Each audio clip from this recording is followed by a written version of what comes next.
Hi guys, it's Dave Anderson here again. Just going to show you the new features that are coming out in software revision 1.30. So what's out today is 1.20.1, and there was just a couple of bugs, nothing major, but enough that we decided that we would release a new version to fix those. So one of the bugs would happen in the ground fault test mode. So if you remember how to get into the ground fault test mode, you hold the light button down for 10 seconds. It'll switch from Fahrenheit to Celsius and then go into the ground fault test, GFT screen, and then you would start the ground fault test mode by pushing the filter key. And in some cases what would happen is this would freeze up, so it would lock up on stereo. So stereo would be displayed on the top side and it would freeze up and you'd have to turn the power off and the power back on. And then when you did that, of course, it assumed that the stereo is what tripped the ground fault breaker. So then you'd have to go back into the enable disable menu and turn it back on. Okay? So it would get stuck there, that's stereo. So that's been fixed now, so it doesn't do that anymore. I'll just wait for this to finish up. Okay, pushing pump 1 actually will exit that. And then I'll go back to Fahrenheit. And the other small bug that would happen is if you had a power outage, it would not restart your filtration settings. So this is your settings menu, pushing the filter key. Your settings, so here we have Onzen set for 3 hours a day, a filter duration of 1, a frequency of 4. Okay, and pushing again will start it. So on a power outage, it would never restart on its own. You would have to actually go into the menu and go through it with 1.20.1. Okay, so we fixed that so that if there's a power outage, it'll actually start on its next cycle. Okay, and there's a few safety features that I'll show you. I'll just plug in, as you can see, we have 1.20.1 in here. I'll put in 1.30, and then we will go from there. Alright, so we have 1.30 installed. We'll just show you here. So it's GSC. If you don't remember anyway, A just means North American and 1.30 is the software revision, and then GSC just means global spot components, so we know what type of pack's installed. Okay, so we have 1.30. There's a couple of safety features have been added to the high limit.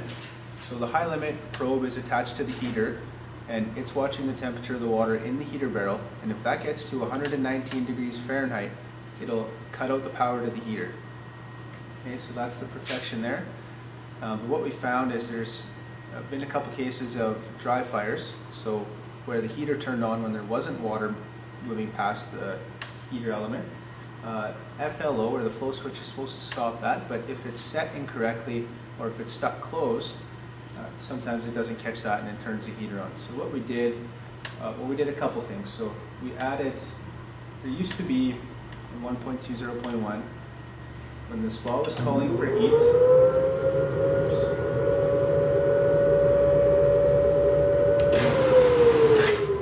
that was filtration just started. So I'll just turn the temperature up here, get the heater to start.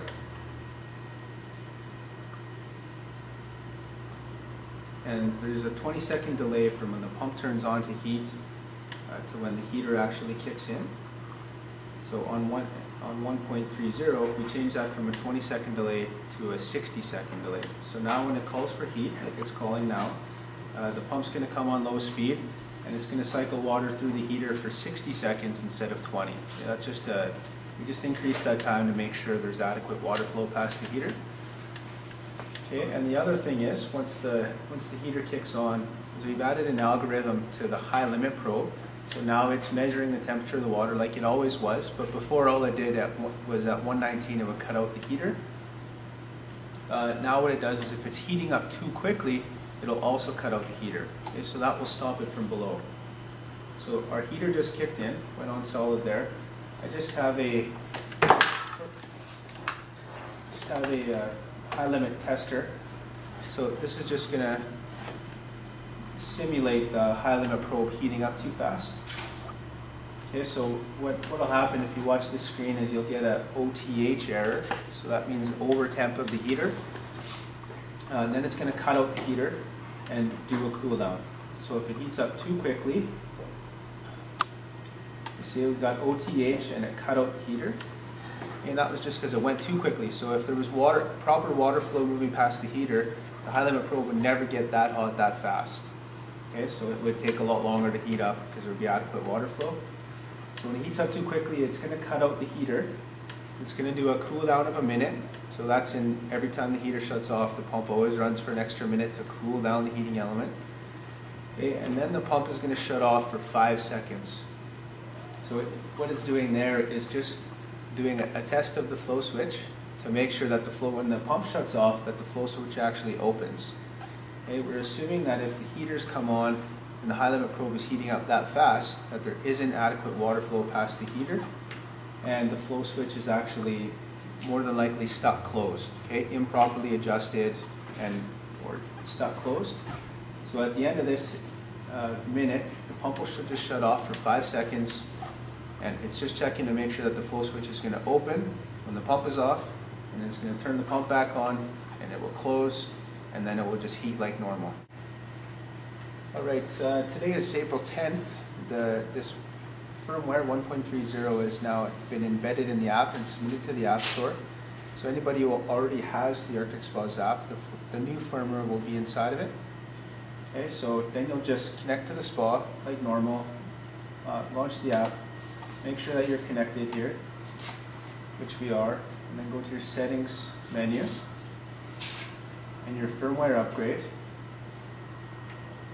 Okay, and you can see here the current version is 1.20, which is the current version that's released, and the available version is 1.30, which is the new version that we are releasing.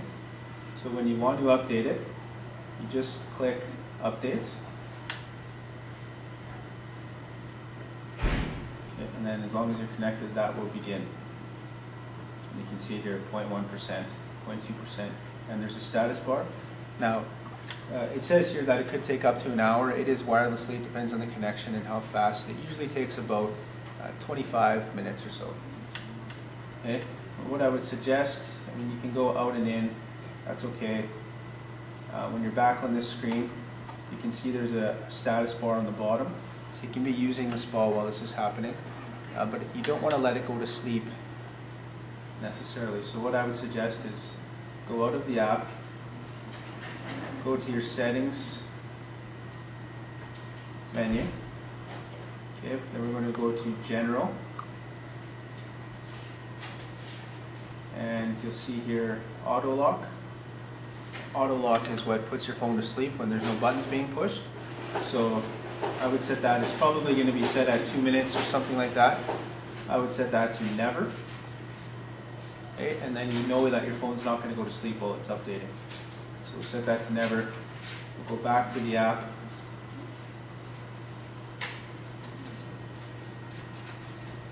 Get reconnected, and now because I went out of it and back in, I'm probably going to have to go back to the screen, firmware upgrade, and just make sure. In this case it's still going. If it had stopped, I would just hit resume. Okay, so we'll just let that update, and then at the end it's going to flash a screen that says the new firmware is installed. Please reset your spa in order to start using the new firmware, and then you're going to have to go and turn the breaker off and turn the breaker back on, and then it will load the new firmware. So this is just doing the exact same thing as before, like with the USB key. So instead of shoving a USB key in and it loading the new firmware and then having to turn the spa off and back on, this has the new firmware in it in the app, and it's just sending it line by line to the spa pack. And once it's finished, it'll turn the power off, the power back on, and it'll load the new firmware with the new changes. So we'll let this do its thing for 25 minutes, and then I'll show you what it does at the end. Yeah, so once the firmware upgrade is done, so it's gone to 100%. You can see it's kind of hard to see in this video, but it says please wait at least. Now it's 30 seconds, so it does a 90-second countdown. Okay, and that's just to make sure all of the packets have gone and been received and been complete. Okay, and at the end of that 90 seconds, there's 20 seconds left now. There'll be a pop-up that tells you to restart the spa. So it's dumped this firmware into a chip into a storage chip, so that's sitting there, and then you need to restart the spa in order for that to happen. So we have one, okay, firmware update. Please reset the power to your spa to start using the new firmware. So I'm going to do that now.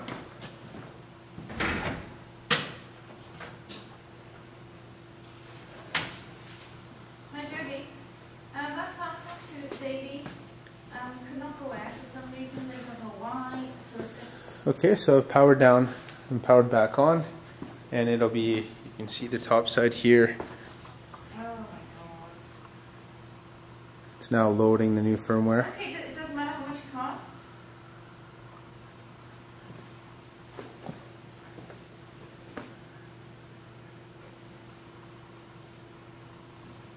You can go back. Okay, thanks. Oh my god. Okay, it's disconnected.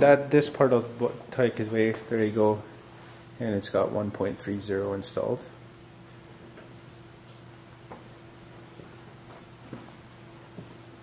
Okay, there's a new feature as well on 1.30 that we buried deep inside the firmware. It's temperature calibration.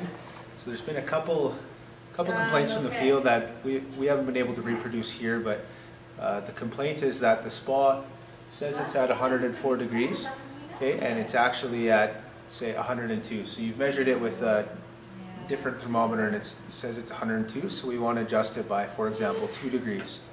So what we did was we put in, you would hold the filtration key or pump 5 on an epic, okay, and you're going to hold it down for, it's going to be a while, like 20-25 seconds. So you're going to see your settings, keep holding it, it's going to say LLP for your low-level programming. We're going to keep holding it, and we're going to keep holding it until the temperature flashes. Okay, when the temperature starts flashing, that's going to be your temperature calibration screen, and then you're just going to input what the temperature you're reading from a floating thermometer is, and the software will adjust accordingly, okay, in the event that the probe is out. So in this case, we've decided that the probe is, or the water is actually 102, and this is reading 104. So we would turn this down to 102, okay, and this will let you go in 5 degrees either direction. So it's at 104, it'll let you go down to 99, or the other way up to 109. Okay, so you can go up to a maximum of 5 degrees in either direction, but here we were at 102, so we'll set it to 102, okay, and then just push the pump 1 key to exit, and it's going to recalibrate, set it to 102, and you can see it's going to start heating now and heat up that last couple of degrees.